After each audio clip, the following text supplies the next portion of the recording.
Department of Corrections. And I just wanted to introduce this session. It's the employer panel session. So welcome you all back from lunch. We will have a couple others on, like I said, but we will just go ahead and go with Tony. Other than the technical difficulties, Tony has worked with us a lot in the past with these panels, and he's a huge advocate for what we're trying to do. So I'm going to go ahead and actually turn this over to our moderator, Ryan West with Iowa Workforce Development. And as usual, if you have questions, please put those in the chat. We'll get to those at the end. And if you can, just keep yourselves muted and we'll go ahead and get started. So Ryan, you want to go ahead? Thanks, Dane. Hello, everybody. Thank you for the opportunity to moderate this. A lot of familiar names and faces on this. Tony, I don't think I've seen you since 2019, so it's good to see you again. I think the last time we talked, we were doing something similar, but we were actually at Anamosa. So excited to be here. I think what I'll do first is read a couple of bios. Tony's been not only a great partner of Department of Corrections, but also Iowa Workforce Development. And I guess before you know that, my name is Ryan West. I'm the Deputy Director with Iowa Workforce Development, and we work very closely with Department of Corrections and Katrina and her group and Director Skinner. So I want to thank Dane and Shelley Seitz for helping put this together, and it's exciting. We had a lot of movement with Reentry before the pandemic hit, and I really hate to use that as a crutch, but it really was kind of it got us off track a little bit. So it's exciting to see this again. Hiring returning citizens can be such a benefit for your business. If you're on here for the first time and you've wanted to delve into this or look at it, you have some great opportunities here to learn what some of these folks are doing and have been doing for some time. Tony Bedard joined Frontier Co-op in 1991 as head of operations and was named chief executive officer in 2003. Prior to Frontier Co-op, Tony worked at Winnebago Industries in a variety of operational roles. Tony leads Frontier Co-op's mission to nourish people and planet that is rooted in corporate social responsibility. He believes that businesses can be a force for change and that doing good can have a positive impact on companies' performance. Tony has been recognized numerous times for leading Frontier Co-op's mission-driven work, including receiving the Oscar C. Schmidt Business Leadership Award given out by the University of Iowa's Tippie School of Business. Tony holds a BA from the University of Northern Iowa and an MS in Manufacturing Management from Kettering University. And finally, in his personal life, Tony has led more than 25 humanitarian missions, 25 humanitarian missions to El Salvador, Haiti, and support projects in areas of education, clean water, and healthcare. That in itself is worth having him on this panel. Tony is a strong advocate of corporate social responsibility, has traveled throughout the world to visit small-scale organic growers in conjunction with Frontier Co-op's Well Earth program, and he has supported dozens of community building and business building projects in a grower community. So Tony has clearly put in the work, and we're excited to have him on. I think I'll start with him, Dane, then I'll go to Ken after this. We'll kick it off with Tony. So Tony, maybe just hello, welcome, couple words, and then I do want to kind of jump right into the questions in the interest of time. And if you wouldn't mind, I know I've probably asked you this question 5 times, but how did each of your companies get introduced into hiring? We'll start with you. How did your company get introduced into hiring returning citizens, and how long have you been doing that? That's probably a way to kick this off. And welcome. Yeah, well, thank you. Frontiers, we started actually around 2018 with a breaking down barriers to employment, and hiring returning citizens is just part of that. We hired our first returning citizen in 2017 and just had a really, we were very fortunate to get a really good one out of the chute. And it was all really predicated on the idea that we just couldn't hire enough people, and we were going, when we got into the pandemic, it was even more difficult. So it was really that kind of need by the business to get us doing what we're doing. So. Yeah, for sure. And I should say, if you have questions or comments as we go through this, please put those into the chat. Tony, I just want to piggyback real quick on that question, on your answer. When you guys got into 2017, what outlet did you use? Did you contact the Department of Corrections, Iowa Workforce Development? Do you recall the judicial system in that area? What route? Yeah, I mean, what happened is what really got us into the program is I was invited by a CEO in the natural food industry to visit a program over in Omaha at a prison there. And I really didn't understand this at all. And I I made the trip, and it was one of the most impactful days of my life. And, you know, I realized that of the 50 people that started that program, and then 24, you know, that passed the course, and it was a program where I was the CEO of your life kind of thing, where they're getting credit out of Baylor University. I realized how good a presenters, how well prepared, how smart, all that human capital was locked up. You know, and so I came back and we reached out. We just said, hey, is there anybody? And we reached out to Anamosa Prison. I think I've been told this at least in the last year or two. We're still the only company here in ever that's ever hired directly out of there. I think they had an exceptionally good person that they wanted to find a place for. But right now we're using the 6th Judicial Center here in Cedar Rapids as a way to make that connection. But originally we just, I mean, it was kind of weird, but we just kind of reached out and said, you know, do you have anybody? I think we're too naive to know that wasn't the way it's supposed to get done. Yeah, no, well said. You would be surprised if you reach out to the judicial districts. If you see the process map of how corrections work, I will defer to Katrina on that. I'm not pretending to be an expert, but it's pretty amazing. There's a lot of entities you forget about. So as a business, you're out there right now, ask questions, because they're gonna get you connected with the right person. And between them and workforce, we work in conjunction. And so just know there's no question that is off the table. So Dane, I don't know if Ken's on yet, so I'm going to go to the next question if you're okay with that. Yep, he's not on quite yet. Looks like he's having some technical difficulties as well. So keep on rolling. Problem. Okay, no problem. So let's go to the second one we wanted to ask you, Tony. We've heard from some businesses that they've tried hiring someone with a record, and then that person ended up reoffending for one reason or another, unfortunately, and ultimately maybe even getting sent back to prison. Now that, you know, and now they're more hesitant to hire someone with a record. I know those were certainly questions we were getting when I was involved in this a few years back. Have you had that experience with this, and or what advice do you have employers to try to get past that hurdle? Because I do think it's a hurdle in the beginning.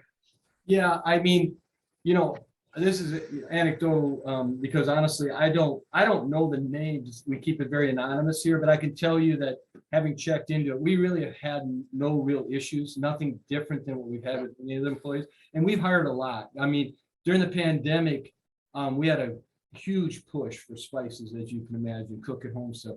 And so we hired through that, you know, 2 or 3 year period, about 388 apprentices through a program, many of which were people who were either and or formerly incarcerated and homeless. And right now we put 60 of those people full time into our company. So we have a lot of experience, and our experiences have been really honestly nothing but positive. And I would say that because I think that the benefits that's come to us have been things like, you know, not only filling good, you know, positions with good people, but also the diversity of thought that's brought in. And you know, and one thing I don't think the employers that are around here that you should underestimate is the impact it has on your workforce. I don't know how many people have walked up and said, you know, I know somebody, I have a cousin, I have a brother. You have no idea of how meaningful it is. That Frontier, the company that I work for, kind of does this thing. So I mean, it certainly has more positives than ever negatives. But I'm straight to your point. I really have not had any real issues at all. We do use local partners to screen. So, I mean, that's a big part. And that's why we run an apprentice program. So, you know, if there are issues that those individuals don't come back, you know, we do have quite a vetting process, but it starts with a local partner. We made our local homeless services that we're already helping into our temporary agency. And they're actually taking all of our people and funneling them through. They offer counseling. They offer all kinds of support services that makes this work. That's what the other thing is, an employer, you got to understand, you can't do this on your own. There's good services out there. They mesh together, they overlap. And with that means that our success rate is equal to or better than if I was hiring off the street. Yeah, well said. I mean, and the community aspect of it is certainly it's a commitment, but you know, we could probably do a whole breakout session on just what it does for your culture, your current culture when you bring them on. Real quick, this question may be down in there, but so I don't sound like a robot. Do you guys have a navigator just that kind of helps with this? that kind of connects the dots for the individual when they come into work, or is it just kind of, I guess what I'm asking is, do you have one person that is kind of the reentry person for your agency or for your organization? Does that make sense? Yeah, I get your question. I think really honestly, a lot of that has really been part of our partnership that we've had with the party. We try really hard to just not try to, there's only 2 people in HR that know people's backgrounds as it relates to anything like this, right? So we don't even bring it out into the manager's role. We certainly are sensitive to those issues, but we actually look for that partner both as counseling and screening and helping us with those kinds of things. And so honestly, our entry into our company is much the same for anybody that walks in. We have a very extensive orientation program. We put most people through the apprenticeship, not just people in this program. So everybody sort of starts on the same place, but it is, a lot of that stuff is being done ahead of time. Okay. Yeah, fair. That's great to know. Okay, so I'm going to continue with you. What's your guys' policy on a job candidate who applies and has a felony conviction? This is a real common question in their background. Do you interview them to find out what that felony is? Can you just touch on, because I'm sure there's some folks on this who, that's one of the things they're trying to figure out, how to get to that next step or present that to their leader to get going on. What's kind of your process with that? Yeah. That's why when we sat down to try, to get into this, right, to expand from the one first returning citizen, we did bring in all these different service groups, right? And they're here in Cedar Rapids. One of them was Willis Stady Homeless Services. One of them was Catholic Holiness Center. We talked about transportation. So we sat down and as part of that, that's what we like about having sort of that screening that goes on by Willis Stady Services, that we don't take people with violent crimes, and we don't have anybody that has sex offense related incarceration, and that's because we have a daycare here, and there's just rules around all that. So we've had on-site daycare, but other than that,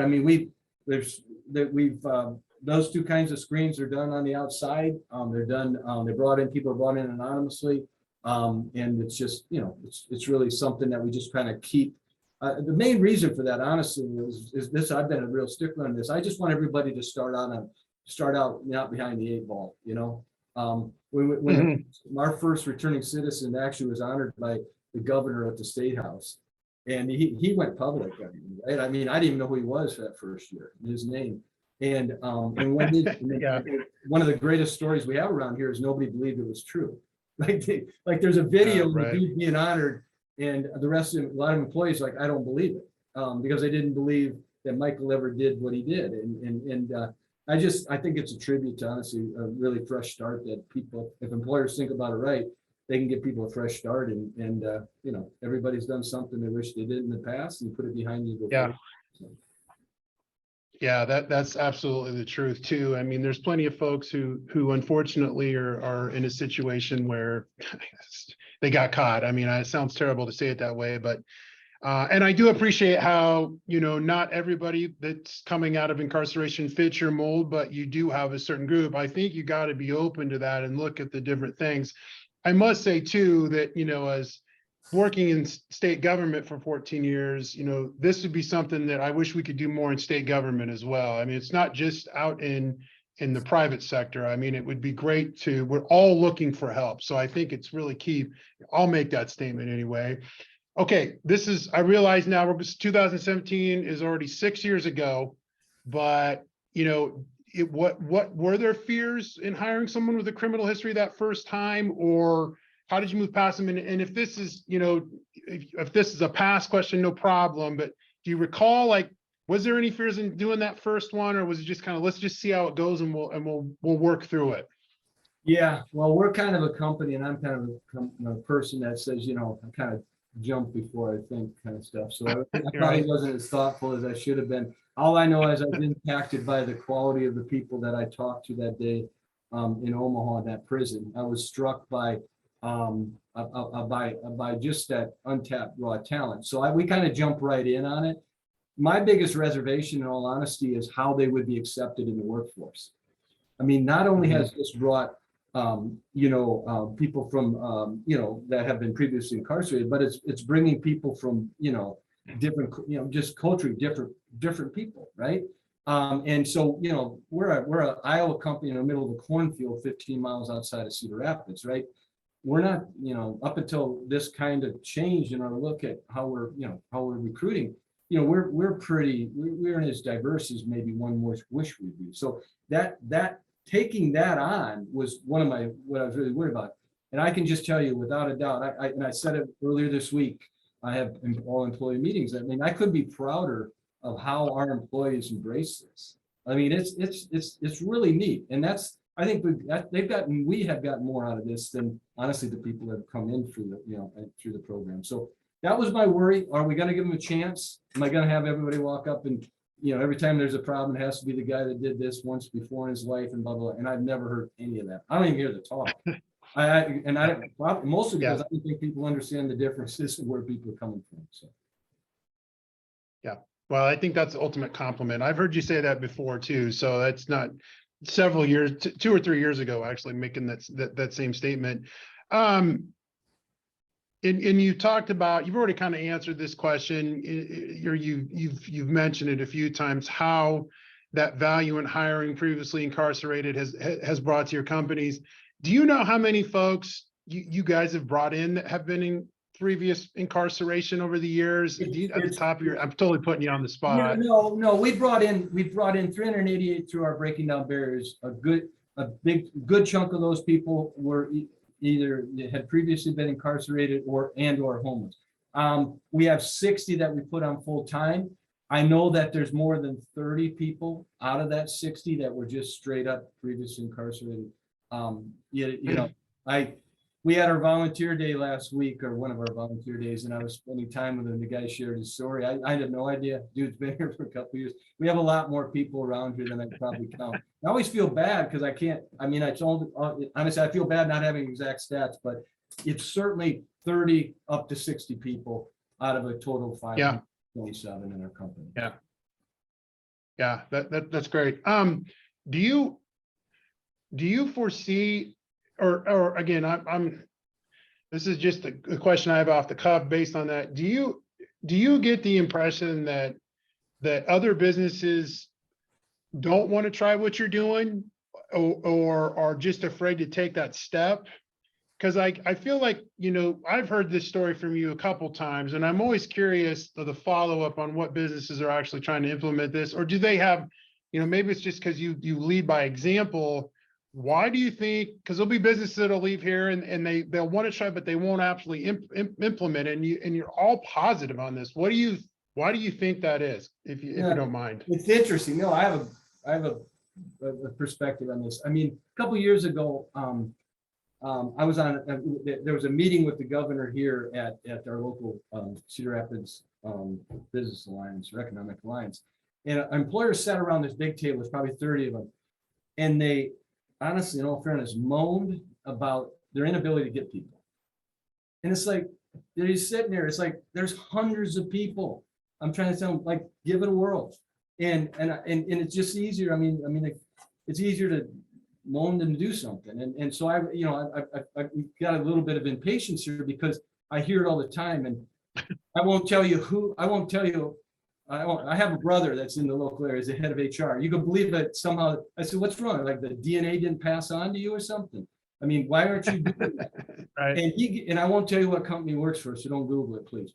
But the idea here is that the management doesn't want. I mean, I've talked to our provider. I've talked to the state homeless services. They have gotten so far in paperwork, many major companies, of which I won't name, here in the Cedar Rapids area, who sign up, believe it, and then somewhere in their upper management, they get all wrapped around the axle on it. And I don't understand it. Mm-hmm. I have a sort of a personal mission that, as things kind of settle down here, that I'm going to try to sit down and meet with a few of the employers here in town. Maybe have a lunch and learn or something and give them a free lunch at our organic cafeteria. Right? We'll invite them out to talk about it, because it's a frustration, because in all fairness, right now, we're not hiring near as many as we were. We're hiring like crazy. But when I checked 6 weeks ago or 5 weeks ago, Willis Stady had about 150 people they felt were willing and able to go to work. And I can't employ them all. Yeah. And so, but Yeah. everybody's complaining. They're actually going, I've heard a lot of things where they kind of go in the wrong direction. They're upping their requirements. I don't know what they think. The world is not, Iowa is not made of a bunch of people, growing up here in the cornfields that are ready to go into these factory jobs or distribution jobs. They're just not long enough. The world's changed. Yeah. So we got to think differently. Yeah. And this is one way to think differently. And so anyways, you kind of tweaked me a little bit. I don't know why. No, that's okay. I don't understand. I really, really don't understand, especially if you screen. I mean, let's be real, right? But if you screen, and you know what you're looking for. I mean, there is no way I could line up our population against the wall. You could have 15 minutes with each one. I don't know if any of the people could really tell what happened. And, that you couldn't pick them out from the other people, right? They're working. Right. So. Yeah, no, that I totally agree. And maybe some of the rules will change to this again.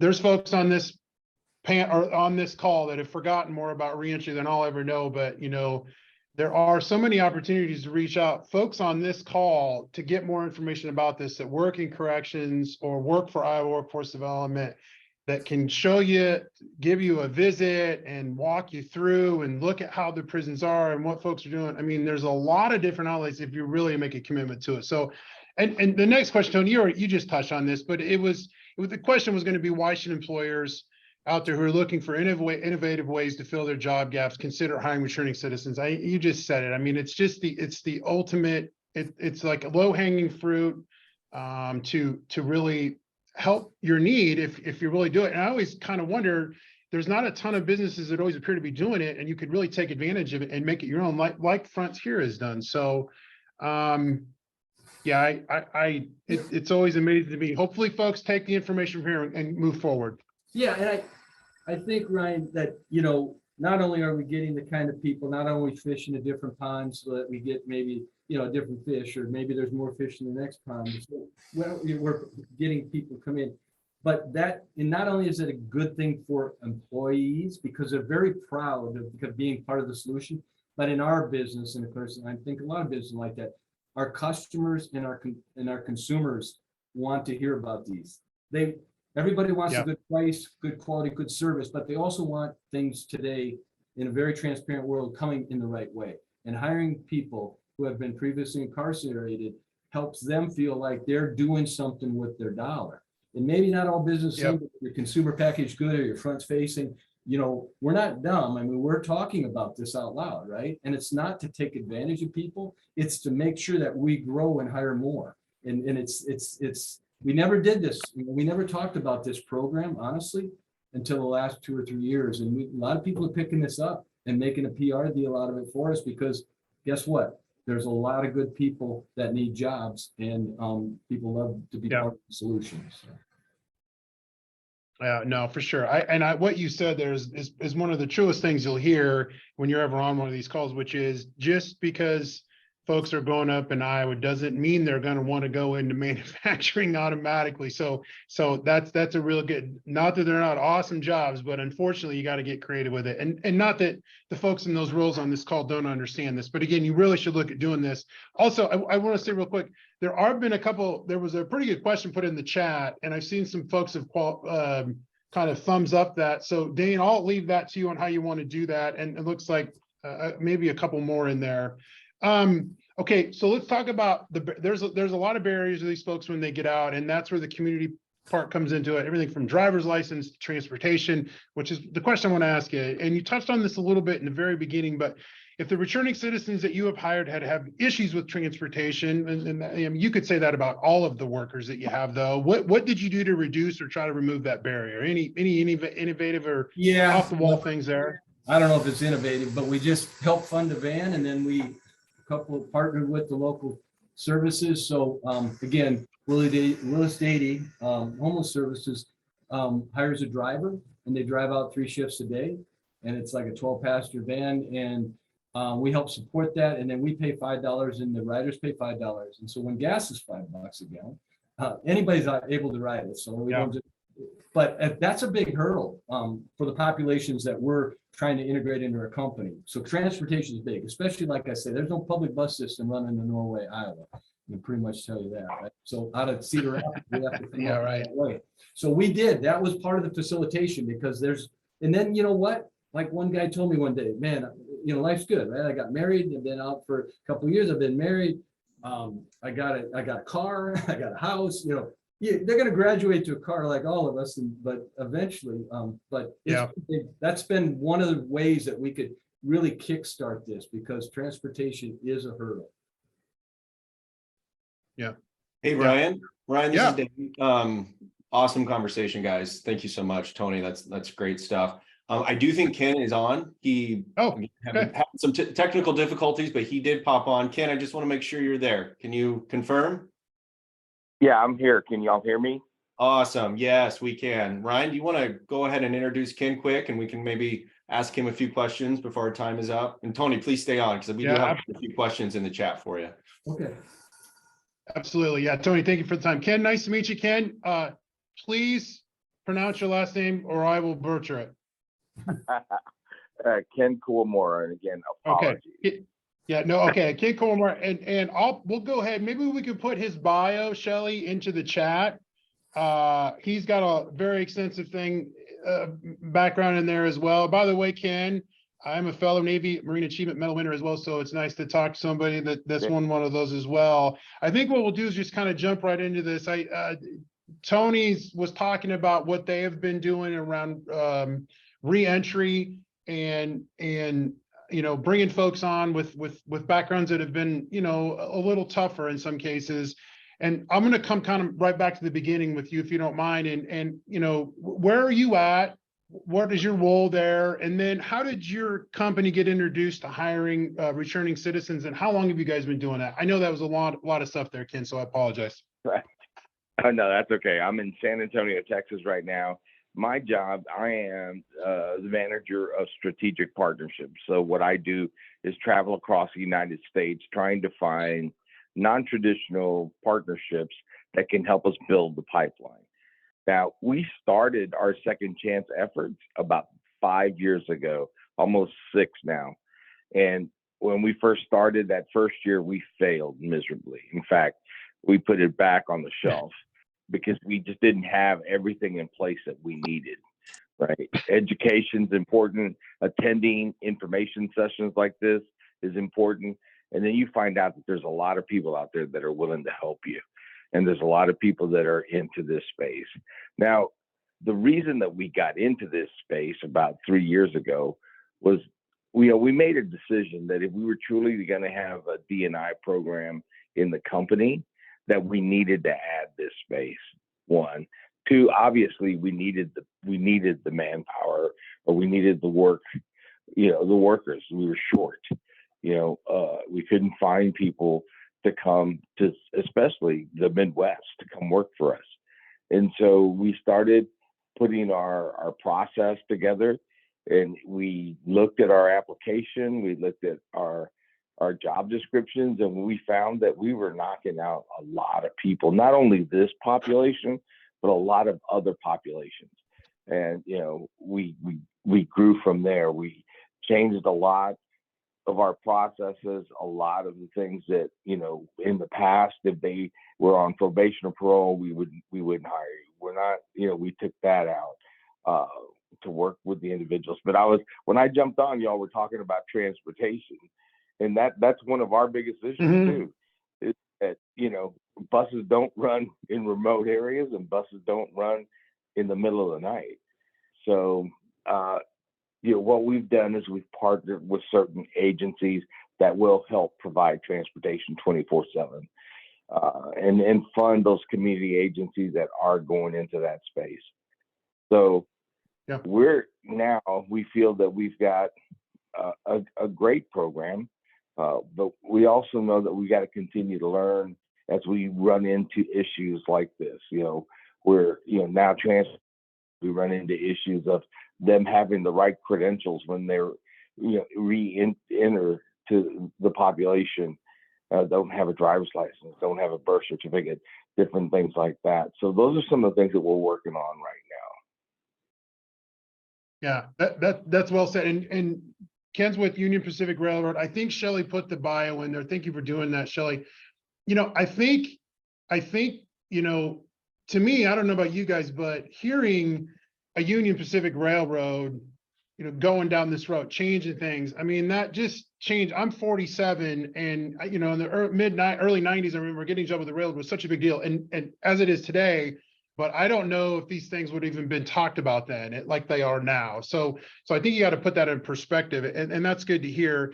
Let me ask you, I'm just going to jump around a little bit. So for you guys, when somebody comes and applies for you guys, and they have a felony conviction in their background and they go through the interview process for you guys, what do you guys do to work around that? Do you bring them in for an interview, or do you automatically, nope, that goes into the other part? How does that part work, if you don't mind? Well, so with our process, that's a great question. Our process, we have a third-party vendor that does our background for us. Okay. So Okay. if they come through a partnership or a community agency that we're working with already, they will let me know that this person is applying. So what happens is once they apply, if the contractor that we have hired to do our background flags anybody, in the second, for something that, in their background, some criminal or things that come up, they will automatically kick those out and send them to me. And then if we're working with an agency or we review, and then we set up a second interview with that individual. And then we've developed an interview guide for that second interview. And then we'll ask these questions, get a little more detail. And we use the time, nature, time. So for me to build a case to present to, our attorneys internally. So what we want to know is how long ago was the crime, what was the crime, and what have you done since the crime, or whatever it was. And then we put that package together, because our job is to hire people, not to not hire people. We put, we take the agency or whoever they're working with, we take comments. Just there in Nebraska, just this week, I got someone approved on Monday that has been trying for 2 months to get on with us. So sometimes it's not a quick process, but, just rewriting it and putting it together and using the right words and then presenting it. We have our HR, my boss, the vice president of HR, and 2 attorneys that sit on a panel that I present the package back to. And they look at it and they ask me questions. And sometimes I have to go back and ask additional questions for clarification. Yeah. And then I come back. And then we make that decision. Yeah, that's great to hear. I think that's good for folks on here to hear too, Ken. I mean, I think that just shows that the businesses and organizations, Union Pacific's no small thing, nor is Tony's, have come a long way and looking at these. I didn't mean to cut you up, but I'm interested in asking you one more question before we kind of get here for time for some questions. I asked the same one to Tony. Why is hiring returning citizens or folks who are coming out of incarceration, however you want to say it, just with little bit different backgrounds, why is it so beneficial to the company, and why should businesses try it, if you don't mind? No, that's again, great question. Because now we've got numbers, right? The first 6 months I had, people, and I didn't have the, I can show now the business impact, right? How the ROI. I can show where we've retained employees, how some of these employees have already promoted up, and how they're still with us, right? So the loyalty, the retention, if we lose somebody in that first year and a half, then we got to hire somebody else and start the retraining all over, all the money that we save. So I can show, the 19th floor how much we've saved because of these folks staying in their positions and actually even promoting up. They're hard workers, loyal. I can say those words, but I've actually got numbers now to back those words up. Yeah. Okay. And, kind of round it out here. I know we're coming up on time, Dean. We're getting close here.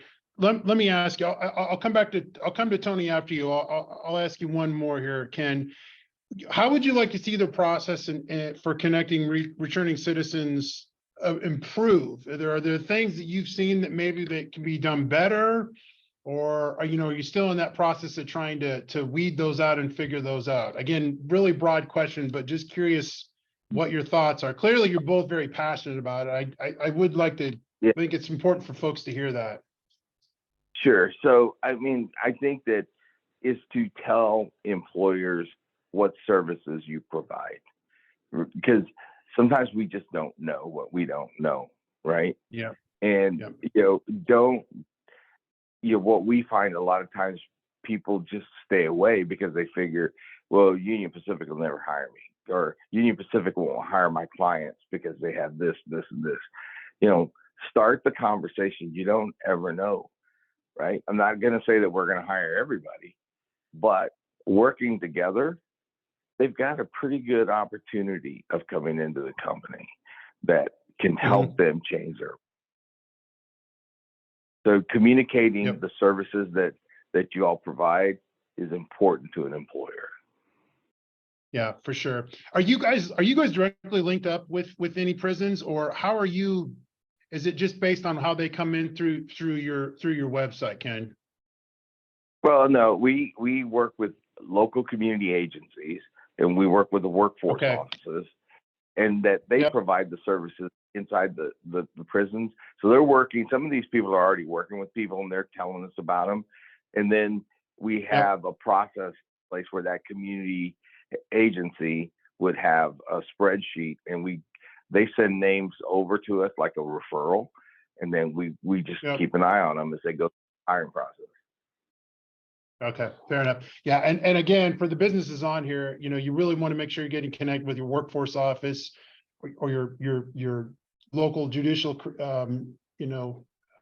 district here in Iowa. And there's a lot of different outlets. Again, I sound like a broken record in saying that, but great information, Ken. Tony, I'll come back to you, and I want to make sure one more thought from you. Kind of the same thing. There's things you'd like to see done different. You're 5, 6, almost 7 years into this now. What are your thoughts there? Well, we've got a pretty good system, but a couple different things. One, I think forums like this, communicating for success, broadening the audience is honestly one of the biggest things I think we have to do, because I think there's a tremendous amount of untapped resources. I would say that, for anybody trying to do it, I think we kind of alluded to this, but you can't, once every 6 years, my phone rings now. It happens to be right now, just so you know. We don't use the phone anymore. But one of the things I think is important is it's going to take more than just a judicial system. Like, we couldn't go to 6 judicial center directly and be as successful as we are if we didn't have social services, and if we didn't think about transportation, and you didn't try to take all these things and overlap these services into one Venn diagram where you're picking right out of the middle of it, where everything overlaps in the right kind of way, we wouldn't be able to do what we're doing. So I think that's I think the big, if we could do anything else, it'd be trying to create this kind of synergy so that we can have that counseling or that transportation as support. Because I think it would be a tough road to hoe. And I tried it to begin with. I was like, hey, let's just do it. And we did call, and we did get a person, and they had a ride, and that all worked out. But the next set is, Tony, you got to slow down a little bit, because it's going to take more of a comprehensive approach than just saying, I have a job, and somebody else saying, I have a person. It's got to have more to it. And honestly, just because of all the kinds of things that come with this kind of hiring and the kind of person and where they're at in their life. So. Yeah, no, well said, both of you. Okay. Well, I think we're 5 minutes from a closeout, I believe. Dane, Shelley, you want to correct me on that, or go to some questions? What are you guys' thoughts? Yep, we'll take some questions. There's a couple here in the chat. The first one is for Tony. Somebody from Department of Corrections Reentry Coordinator Terry wants to know more about your screening process. You mentioned it's I think it's an outside vendor. Yeah. So they're kind of curious if you can share who does that screening, and if someone can apply directly with your company if they have a background, or are they kind of funneled through that? For the most part, we're funneling almost all of our direct hires into our, what I'd call more of our entry-level positions, through the agency. And that agency is one of our longtime partners that's in the area. It's Willis State Homeless Services. And so they're, we've given them, they understand our jobs. They understand sort of what our requirements are, our constraints, and then they're able to ask those harder questions. I think that, that we're not either capable of asking or whatever. And that deals with, sort of where they're at in terms of their lives and coming out, what they're looking for, trying to get that kind of assurance that they're going to be successful, because what's, in all fairness, there's 150 people there. So we can get the cream of the crop working through those kind of people. But most of that kind of tough decisions, hard conversation be held by professionals, and in our case, then when they come to us, our screening is just like any other applicant, right? Are you really ready to work in a factory? What's your background? There's physical work, that kind of stuff. So, yeah, almost everybody goes through. And we direct hire for positions of management stuff, and I don't run through there, but most of our hiring goes through the outside services. Gotcha. Another question was about transportation, which you had answered that you were able to purchase a van and also pretty fit with rideshare. A question for, I know Tony, you shared about sex offenders, and that's not something really that you hire because of the child care facility you have on site and the restrictions that has. Ken, do you have any policy either way on hiring people that have a sexual offense in their history?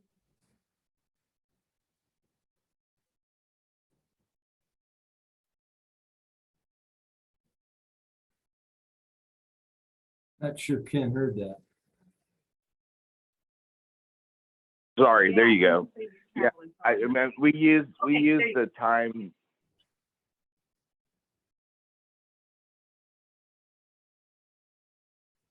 I'm sorry. We use the time nature time, and we're